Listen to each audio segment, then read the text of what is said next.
दोस्तों, आज मैं आपको हिमालय के ऐसे रहस्यों के बारे में बताने जा रहा हूं जिन्हें आपने पहले कभी नहीं सुना होगा। जब आप इन रहस्यों के बारे में जानेंगे तो हैरान रह जाएंगे। हिमालय में ऐसे योगी और साधु रहते हैं जो हजारों सालों से कड़ाके की ठंड में बिना कुछ खाए पिए तपस्या कर रहे हैं। इसके अलावा इस क्षेत्र में कई रहस्यमयी गुफाएं भी हैं। ऐसा माना जाता है कि इन गुफाओं में तपस्वी हजारों सालों से ध्यान में लीन हैं। कुछ लोगों का मानना है कि इन गुफाओं में प्राचीन अस्त्र शस्त्र छुपाए गए हैं, तो कुछ लोग ये भी मानते हैं कि यहाँ प्राचीन खजाने छिपे हुए हैं। कुछ का तो ये भी कहना है कि इन गुफाओं के भीतर एक अलग ही दुनिया बसती है। इस वीडियो में हम इन रहस्यमयी गुफाओं के बारे में विस्तार से जानेंगे। इसके साथ ही हिमालय क्षेत्र में रहने वाले एलियंस और विचित्र प्राणियों के रहस्यों को भी उजागर करेंगे। इसके अलावा हम उन गुप्त शहरों के बारे में भी चर्चा करेंगे जिनके बारे में कहा जाता है कि वहां केवल सिद्ध पुरुष ही प्रवेश कर सकते हैं। इसके साथ ही हम हिमालय में मिलने वाली दुर्लभ जड़ी बूटियों के बारे में भी जानेंगे, जिनमें से कुछ को मरे हुए इंसान को भी जीवित करने की शक्ति रखने वाला बताया जाता है। इसके अलावा हम हिमालय पर्वत से जुड़े कई और चौंकाने वाले रहस्यों से भी पर्दा उठाएंगे। वीडियो शुरू करने से पहले मेरा आपसे एक छोटा सा निवेदन है। कमेंट में हर हर महादेव जरूर लिखें। हिमालय शब्द की उत्पत्ति हिमालय शब्द संस्कृत के दो शब्दों हिम और आलय घर से मिलकर बना है, जिसका अर्थ है बर्फ का घर। हिमालय पर्वत बहुत ऊंचा होने के कारण यहाँ अत्यधिक ठंड पड़ती है, जिससे कोई भी शत्रु राष्ट्र इसे पार करके भारत पर आक्रमण नहीं कर सकता। इस प्रकार हिमालय भारत की रक्षा करने वाली एक प्राकृतिक दीवार का कार्य करता है। हिमालय से जुड़ी पौराणिक मान्यताएं। ऐसा माना जाता है कि प्राचीन काल से ही हिमालय में देवी देवताओं का वास रहा है। यही वह स्थान है जहां ब्रह्मा, विष्णु और शिव की उपस्थिति मानी जाती है। यह भी कहा जाता है कि नंदवन में इंद्र का राज था। इंद्र के राज्य के पास ही अलकापुरी नामक नगर स्थित था, जहां गंधर्व और यक्षों का वास था। हिमालय में कुछ स्थान केवल दिव्य आत्माओं और तपस्वियों के लिए आरक्षित माने जाते हैं। यहाँ आम मनुष्यों का निवास वर्जित है, लेकिन बढ़ती जनसंख्या और तीर्थ यात्राओं के कारण इन पवित्र स्थलों पर मानवीय हस्तक्षेप बढ़ता जा रहा है, जो कि हिमालय के लिए घातक साबित हो सकता है। हिमालय के बिगड़ते पर्यावरणीय संतुलन की समस्या। हिमालय से निकलने वाली प्रमुख नदियां जैसे गंगा, यमुना, सिंधु, ब्रह्मपुत्र और यांगत्से जल विद्युत परियोजनाओं और अनियंत्रित मानवीय गतिविधियों के कारण प्रभावित हो रही हैं। इन सभी नदियों का प्राकृतिक संतुलन बिगड़ चुका है। अमरनाथ और कश्मीर में आई भीषण बाढ़ से भी मनुष्य ने कोई सबक नहीं लिया है। यदि हिमालय का इसी तरह दोहन जारी रहा तो एक दिन यह पर्वत संपूर्ण पृथ्वी के विनाश का कारण बन सकता है। शोध के बाद यह पाया गया है कि मानव की उत्पत्ति हिमालय में हुई थी। हिमालय क्षेत्र को मानव का प्राकृतिक जन्मस्थल माना जाता है। इसका सबसे बड़ा प्रमाण इस क्षेत्र में पाए जाने वाले जीवाश्म हैं। यहाँ मिले जीवाश्म दुनिया के अन्य भागों में पाए जाने वाले जीवाश्मों की तुलना में कहीं अधिक प्राचीन हैं। हिमालय में कई प्राचीन मठ और गुफाएं स्थित है, जहां जैन, बौद्ध और हिंदू संतों ने साधना की है। ऐसा माना जाता है कि आज भी कुछ तपस्वी इन गुफाओं में ध्यान मग्न हैं और हजारों वर्षों से तपस्या कर रहे हैं। इन सभी में जानगंज मठ सबसे रहस्यमय माना जाता है। कहा जाता है कि इस मठ में ऋषि मुनि ध्यान और तपस्या में लीन रहते हैं। इस मठ के बारे में कई पुस्तकें लिखी जा चुकी हैं, लेकिन इसकी सही स्थिति के बारे में कोई ठोस जानकारी नहीं है। मान्यता है कि केवल सिद्ध महात्मा ही इस स्थान तक पहुंच सकते हैं। एक साधारण व्यक्ति वहां नहीं जा सकता। ऐसा कहा जाता है कि जो भी इस स्थान पर पहुंच जाता है वह अमर हो जाता है, क्योंकि उसका भौतिक संसार से संपर्क समाप्त हो जाता है। यहाँ समय का भी कोई प्रभाव नहीं पड़ता, जिससे वहां रहने वाले व्यक्तियों की शारीरिक और मानसिक चेतना अत्यधिक बढ़ जाती है। कई लोगों ने इस स्थान तक पहुंचने का दावा किया है, लेकिन कोई भी इसका सही रास्ता नहीं बता पाया। ऐसा माना जाता है कि यह स्थान किसी अन्य लोक या आयाम से जुड़ा हुआ है। इस आश्रम का उल्लेख रामायण, महाभारत और वेदों में भी मिलता है। प्रसिद्ध ब्रिटिश लेखक जेम्स हिल्टन ने अपने उपन्यास लॉस्ट होराइज में भी इस रहस्यमय स्थान का उल्लेख किया है। चीन की गुप्तचर एजेंसी ने आधुनिक तकनीकों की सहायता से इस स्थान को खोजने की कई बार कोशिश की, लेकिन वह इसमें सफल नहीं हो पाई। हिमालय की एक अन्य रहस्यमयी गुफा, पांडव गुफा, हिमालय में स्थित पांडव गुफा भी अनेक रहस्यों को समेटे हुए है। यह गुफा सबसे लंबी, प्राचीन और रहस्यमय गुफाओं में से एक मानी जाती है। ऐसा कहा जाता है कि भगवान शिव ने यहाँ तपस्या की थी और पांडवों ने भी अपने अज्ञातवास के दौरान इस गुफा में ध्यान किया था। यह गुफा हिमाचल प्रदेश के सोलन जिले के करोल पर्वत पर स्थित है। पांडव गुफा इतनी विशाल है कि इसकी संपूर्ण सीमा का आज तक पता नहीं लगाया जा सका है।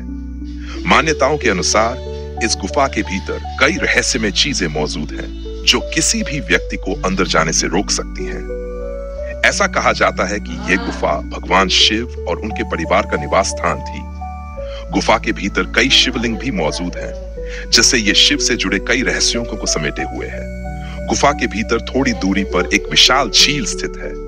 एक कथा के अनुसार 2 साधु इस गुफा के रहस्य जानने के लिए अंदर गए थे, लेकिन वे कभी वापस नहीं लौटे। गुफा की वास्तविक लंबाई आज भी अज्ञात है, लेकिन कुछ विशेषज्ञों का मानना है कि ये 2 से 80 किलोमीटर तक लंबी हो सकती है। स्थानीय निवासियों का कहना है कि इतनी ऊंचाई पर कबूतरों की उपस्थिति वास्तव में आश्चर्यजनक है। कोई नहीं जानता कि ये कबूतर कहां से आते हैं और अंदर कैसे जीवित रहते हैं। रहस्यमयी गुफा और भस्मासुर की कथा। एक कथा के अनुसार भस्मासुर ने भगवान शिव से वरदान प्राप्त किया था कि वह जिसके भी सिर पर हाथ रखेगा वह भस्म हो जाएगा। लेकिन जब भस्मासुर ने स्वयं भगवान शिव को ही भस्म करने की कोशिश की तो एक भयंकर युद्ध हुआ। भगवान शिव इस गुफा में शरण लेने आ गए। तब भगवान विष्णु ने मोहिनी रूप धारण कर भस्मासुर को धोखे से अपने ही सिर पर हाथ रखने के लिए विवश कर दिया, जिससे वह स्वयं ही भस्म हो गया। यह गुफा अत्यंत रहस्यमयी और चमत्कारी मानी जाती है। इसके भीतर बिना किसी बारिश या अन्य जल स्रोत के भी छत से पानी टपकता रहता है, चाहे बाहर कितना भी सूखा क्यों न हो। महाभारत और रामायण काल के अमर ऋषि। क्या आप जानते हैं कि महाभारत और रामायण काल के कई ऋषि हिमालय की गुफाओं में हजारों या लाखों वर्षों से तपस्या कर रहे हैं और अगले दिव्य अवतार की प्रतीक्षा कर रहे हैं। 1. अत्रि ऋषि। अत्रि नाम के कई ऋषि हुए हैं। उनमें से एक ब्रह्मा के पुत्र अत्रि थे, जिन्होंने कर्दम ऋषि की पुत्री अनसुया से विवाह किया था। उनके 3 पुत्र थे, दत्तात्रेय, चंद्र और दुर्वासा। अंतिम बार उनका उल्लेख चित्रकूट में सीता और अनसुया के संवाद के दौरान मिलता है।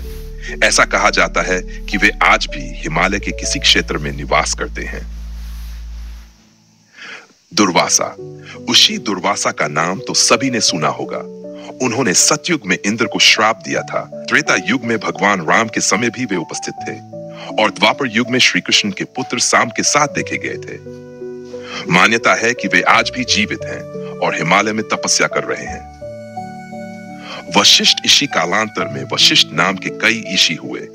एक वशिष्ठ ब्रह्मा के पुत्र थे, जबकि अन्य राजा इक्ष्वाकु, हरिश्चंद्र, दिलीप और दशरथ के समय में हुए। महाभारत काल में भी वशिष्ठ ऋषि का उल्लेख मिलता है। पुराणों में कुल 2 वशिष्ठों का वर्णन है, लेकिन ऐसा कहा जाता है कि जो वशिष्ठ ब्रह्मा के पुत्र थे वे आज भी जीवित हैं। वे कलयुग के अंत में प्रकट होंगे और महत्वपूर्ण भूमिका निभाएंगे। राजा बलि। असुरों के राजा बलि की चर्चा पुराणों में बहुत अधिक होती है। वे अपार शक्तियों के स्वामी थे, लेकिन साथ ही धर्मपरायण और दानशील भी थे। उनकी सबसे बड़ी कमजोरी थी उनका अहंकार। वे स्वयं को ईश्वर से श्रेष्ठ मानते थे और देवताओं के घोर विरोधी थे। भगवान विष्णु ने वामन अवतार धारण कर राजा बलि से 3 पग भूमि दान में मांगी। शुक्राचार्य ने राजा बलि को सावधान किया, लेकिन बलि ने इसे एक सामान्य ब्राह्मण समझकर भूमि दान करने का संकल्प ले लिया। तब भगवान विष्णु ने विराट रूप धारण कर 2 ही पग में तीनों लोक नाप लिए। जब तीसरे पग के लिए कोई स्थान नहीं बचा तो राजा बलि ने अपना सिर समर्पित कर दिया। इसके बाद वे पाताल लोक चले गए। भगवान विष्णु उनकी भक्ति से अत्यंत प्रसन्न हुए और उन्हें अमृत का वरदान दिया। इतना ही नहीं, भगवान स्वयं राजा बलि के द्वारपाल बन गए। मान्यता है कि राजा बलि आज भी हिमालय की किसी रहस्यमयी गुफा या जंगल में निवास कर रहे हैं और कलयुग के अंत में पुनः प्रकट होंगे। नंबर 5 पर है जामवंत। जामवंत जिन्हें जामवंत जी भी कहा जाता है, हिंदू पौराणिक कथाओं में एक बुद्धिमान और शक्तिशाली भालू रूपी दिव्य जीव माने जाते हैं। उनकी आयु हनुमान जी से भी अधिक है, क्योंकि उनका जन्म सतयुग में राजा बलि के समय हुआ था। जामवंत परशुराम से बड़े हैं और राजा बलि जामवंत से भी बड़े हैं। वे सतयुग, त्रेतायुग और द्वापर युग में भी मौजूद थे। इन्हीं जामवंत जी ने हनुमान जी को उनकी भूली हुई शक्तियों की याद दिलाई थी। भगवान श्री कृष्ण की एक पत्नी जामवंत जी की पुत्री जाम्बवती थी। जामवंत को चिरंजीवी अमर माना जाता है, जो कलियुग के अंत तक धरती पर रहेंगे। कहा जाता है कि वे आज भी हिमालय की किसी गुफा में रहते हैं, संभवतः किन्नर देश नामक स्थान पर। नंबर 6 पर है भगवान परशुराम। भगवान परशुराम भगवान विष्णु के छठे अवतार माने जाते हैं और कलयुग के अंत तक पृथ्वी पर बने रहेंगे। वे सतयुग में थे, जब उन्होंने अपने फरसे से भगवान गणेश का एक दांत तोड़ दिया था। त्रेतायुग में वे तब आए जब भगवान राम ने भगवान शिव का धनुष तोड़ा और उन्होंने राम को आशीर्वाद दिया। द्वापर युग में उन्होंने श्री कृष्ण को सुदर्शन चक्र प्रदान किया था। ऐसा माना जाता है कि कलयुग में भगवान परशुराम वेदों और शास्त्रों का भगवान विष्णु के अंतिम अवतार कल्कि को देंगे। वे कल्कि को भगवान शिव की तपस्या करने की सलाह देंगे ताकि वे दिव्य शक्ति प्राप्त कर सकें। हनुमान जी और विभीषण जी की तरह परशुराम जी भी चिरंजीवी हैं और महेंद्र पर्वत पर निवास करते हैं। नंबर 7 पर है श्री मार्कंडेय। अशी मार्कंडेय भगवान शिव के परम भक्त थे। उन्होंने कठोर तपस्या कर भगवान शिव को प्रसन्न किया और महामृत्युंजय मंत्र की सिद्धि से मृत्यु पर विजय प्राप्त की। इसके कारण वे अमर होता है कि वे आज भी हिमालय की किसी गुफा में निवास करते हैं और उनकी गुफा के अंदर कोई प्रवेश नहीं कर सकता। नंबर 8 पर है हनुमान जी। श्रीमद् भागवत पुराण के अनुसार हनुमान जी कलयुग में गंधमादन पर्वत पर निवास करते हैं। गंधमादन पर्वत के 3 संभावित स्थान बताए गए हैं, एक हिमवत पर्वत के पास, दूसरा उड़ीसा में और तीसरा रामेश्वरम के पास। जब पांडव अज्ञातवास में थे तब वे गंधमादन पर्वत के पास पहुंचे थे। जब अर्जुन इंद्रलोक गए तो उन्होंने हिमवत और गंधमादन पर्वत को पार किया था। मान्यता है कि हिमालय में कैलाश पर्वत के उत्तर में गंधमादन पर्वत स्थित है और यही हनुमान जी का निवास स्थान है। नंबर 9 पर है विभीषण। रावण के छोटे भाई विभीषण ने भगवान श्री राम के पक्ष में युद्ध लड़ा और जीवन भर राम नाम का जप किया। उन्होंने भगवान राम को रावण के वध का रहस्य बताया था। इस सेवा से प्रसन्न होकर भगवान राम ने उन्हें चिरंजीवी होने का वरदान दिया। ऐसा माना जाता है कि विभीषण भी हिमालय के किसी अज्ञात स्थान पर निवास करते हैं। नंबर 10 पर है अश्वत्थामा। महाभारत के युद्ध में अश्वत्थामा ने द्रौपदी के सोए हुए पुत्रों का वध कर दिया था और उत्तरा के गर्भ में पल रहे बच्चे को नष्ट करने के लिए ब्रह्मास्त्र का उपयोग किया था। इस पाप के कारण भगवान श्री कृष्ण ने उन्हें 22 वर्षों तक अशरीरी होकर पृथ्वी पर भटकने का श्राप दिया। नंबर 8 पर है श्री वेद व्यास। वेदों को 4 भागों में विभाजित करने के कारण उन्हें वेद व्यास कहा जाता है। उन्हें महाभारत और पुराणों की रचना का श्रेय भी दिया जाता है। वेद व्यास ऋषि पराशर और सत्यवती के पुत्र थे।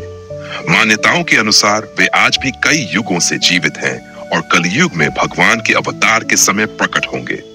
कहा जाता है कि वे वर्तमान में हिमालय में निवास करते हैं, जबकि कुछ लोग मानते हैं कि वे गंगा तट पर रहते हैं। नंबर 9 पर हैं कृपाचार्य, जो अश्वत्थामा के मामा और कौरवों के कुल गुरु थे। उन्हें भी अमरता का वरदान प्राप्त है। ऐसा माना जाता है कि वे भी हिमालय के किसी स्थान पर रहते हैं। इसके अलावा हिमालय ही एकमात्र ऐसा क्षेत्र है जहां दुनिया भर की दुर्लभ जड़ी बूटियों का भंडार है। हनुमान जी ने संजीवनी पर्वत को हिमालय के एक भाग से ही उठाया था। नैलता नामक पौधा केवल भारतीय हिमालय क्षेत्र में पाया जाता है और इसका फूल 20 वर्षों में केवल एक बार खिलता है, जिसका आकार एक छतरी के समान होता है। हिमालय में कई ऐसे पौधे भी पाए जाते हैं जो एक स्थान से दूसरे स्थान तक स्वयं ही स्थानांतरित हो सकते हैं। दुनिया भर के वैज्ञानिक मानते हैं कि हिमालय में कुछ गुप्त स्थानों पर एलियंस, ग्रवासी छुपे हो सकते हैं।